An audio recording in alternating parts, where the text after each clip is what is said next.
दोस्तों ये है ऋषि। बचपन में एक कारण से वो अपने पापा से अच्छे से बात नहीं करता था, लेकिन अगर किसी ने पापा को तकलीफ दी तो उसे वो कभी छोड़ता नहीं था। एक दिन ऋषि अपने दोस्त के साथ पापा को स्कूटी देने ऑफिस गया। वहाँ उसने देखा कि बॉस का बेटा सबके सामने उसके पापा को इंसल्ट कर रहा है। ये देखकर ऋषि गुस्से में आग बबूला हो गया। वो सीधा चला गया फील्ड में जहाँ बॉस का बेटा क्रिकेट खेल रहा था। जाकर उसे अच्छे से धो डाला और फिर चुपचाप घर लौट आया। रात को खाने के वक्त ऋषि ने पापा को एक फॉर्म दिया और साइन करने को कहा। पापा ने पूछा ये क्या है? ऋषि बोला मैं IIT पढ़ने के लिए सिटी जा रहा हूँ। माँ आई और पूछा कब जा रहे हो? तो ऋषि बोला 2 दिन बाद। 2 दिन बाद ऋषि कॉलेज पहुँच गया। क्लास के बाद वो दोस्तों के साथ बाहर खड़ा था। तभी एक स्टूडेंट लेट आया और पूछा बॉयज हॉस्टल किधर है? ऋषि बोला सीधा जाके नोटिस बोर्ड देख ले, सब कुछ लिखा है। लड़का बोला सामान थोड़ा भारी है, थोड़ा हेल्प कर दो। ऋषि बोला हम लोग क्या कूली लगते हैं, तू खुद का सामान खुद उठा कर ले जा। फिर कुछ देर बाद एक सुंदर लड़की आई और पूछा लेडीज हॉस्टल किधर है? ऋषि का दोस्त बोला नोटिस बोर्ड पे देख लो। तब लड़की बोली सामान उठाने में हेल्प कर दो। तो दोस्त को डांटते हुए ऋषि बोला इतनी सुंदर लड़की को हेल्प नहीं करोगे तो पाप लगेगा, और फिर लड़की का बैग लेकर चलने लगा। अब ऋषि जाते जाते प्रिया से मुस्कुराते हुए बोला अगर कॉलेज में कोई कॉफी पीने बुलाए तो कभी मत जाना। प्रिया ने थोड़ा हैरान होकर पूछा क्यों? ऋषि थोड़ा सीरियस हो गया। यहाँ कुछ लोग कॉफी के बहाने लड़कियों को तंग करते हैं। प्रिया ने हल्का सा मुस्कुरा कर कहा मैं समझती हूँ, लेकिन उसी पल ऋषि ने मजाक में पूछ लिया तो तुम मेरे साथ कॉफी पीने चलोगी? ये सुनते ही प्रिया थोड़ी गुस्से में आ गई। उसने ऋषि से अपना बैग लिया और बिना कुछ कहे अकेली चली गई। रात को जब ऋषि अपने हॉस्टल रूम में पहुंचा तो देखा वही लड़का जिसे दिन में उसने इग्नोर किया था अब उसका रूममेट बन चुका था। अगली सुबह प्रोफेसर क्लास में आए और बोर्ड पर एक ऐसा सवाल लिख दिया जिसे सॉल्व करने में पूरा सेमेस्टर लग सकता था। वो बोले जो इस सवाल को सॉल्व करेगा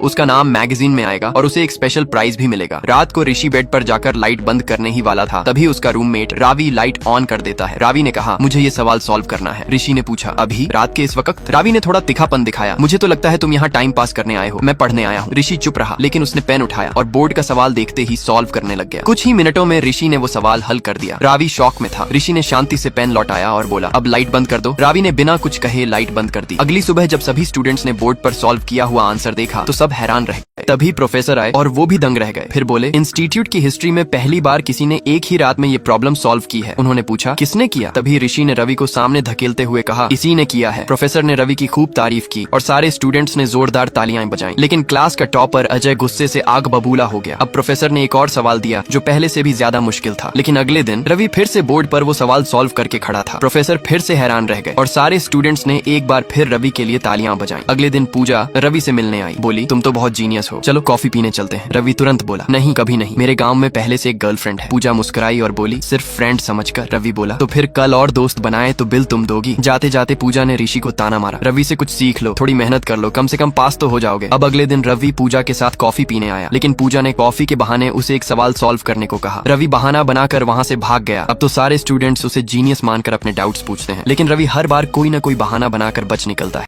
ये है सीनू, जिसका दुनिया में कोई नहीं है। वो पार्क में एक पेड़ के ऊपर रहता है और ये सुंदर सी लड़की है झुन्नू, जिसकी फैमिली है। एक दिन सीनू पानी पूरी खाने आया, तब वो झुन्नू से मिला। झुन्नू भी वहाँ पानी पूरी खाने आई थी। झुन्नू ने सीनू को देखा और उसके गले में कुछ देखकर बोली ये बजाते भी हो या सिर्फ लेकर घूमते हो? सीनू ने तुरंत गले से निकाला और बजाने लगा, लेकिन झुन्नू ने खुश होने के बजाय मुंह बिगाड़ लिया। सीनू बोला तुम्हें पसंद नहीं आया? झुन्नू बोली इस तरह किसी और का गाना कॉपी करना गलत है, जब तुम अपना खुद का गाना बना लोगे तब सुनूंगी। ये सुनकर सीनू भागते हुए अपने घर यानी पेड़ पर गया और खुद का गाना बनाने की प्रैक्टिस करने लगा। अगले दिन दोनों फिर से पानी पूरी खाने आए। अब सीनू अपना बनाया हुआ गाना सुनाना चाहता था, लेकिन झुन्नू बोली आज मुझे घर पर काम है, तुम्हारा गाना कल सुनूंगी, और वहाँ से चली गई। अगले दिन जब झुन्नू स्कूल जा रही थी तब कार से सीनू को इधर उधर ढूंढने लगी। तभी उसने देखा सीनू आ रहा है। सीनू आकर गाना गाने लगा, लेकिन उसे नहीं पता था कि कार में झुन्नू बैठी है। टाइम हो गया और कार चलने लगी। सीनू वहीं खड़ा था। तभी कार से 100 का नोट बाहर गिरा। सीनू ने पैसा उठा लिया। ये देखकर झुन्नू खुश हो गई। नेक्स्ट दिन जुनू सीनू के घर गया। सीनू जुनू को देखा और उसे ऊपर बुला लिया। अब सीनू ने जुनू को नई चूड़ियां गिफ्ट की। जुनू बहुत खुश हुआ। उसके बाद जुनू बोला अब से रोज 7:30 पर तुम्हें 100 रुपए मिलेगा। उसके बाद सीनू हर दिन सिग्नल पर जाता और 100 रुपए लेता। एक दिन जब जुनू स्कूल से घर वापस आया तब पापा ने सब कुछ पैक करने को कहा और बोले हम लोग अब दूसरे शहर शिफ्ट होंगे। ये सुनकर जुनू उदास हो गया। अब जब जुनू ट्रैफिक सिग्नल पर आया तब उसने एक नोट पर नंबर लिखा और सीनू को दिया, इस पर फोन करना, और चला गया। जैसे ही सीनू ने पैसे उठाए एक चोर लड़का पैसे लेकर भागने लगा। सीनू उसका पीछा करने लगा, लेकिन अचानक उसका एक्सीडेंट हो गया। अस्पताल में जब पुलिस ने सीनू से ड्राइवर पर केस करने को कहा तब सीनू बोला ड्राइवर की कोई गलती नहीं तो मैं क्यों केस करूं? यह सुनकर ड्राइवर बहुत खुश हुआ और सीनू को अपने घर ले आया। अब उस कपल ने फैसला किया कि वे सीनू को गोद लेंगे। उन्होंने सीनू को यह बात बताई और सीनू खुशी खुशी मान गया।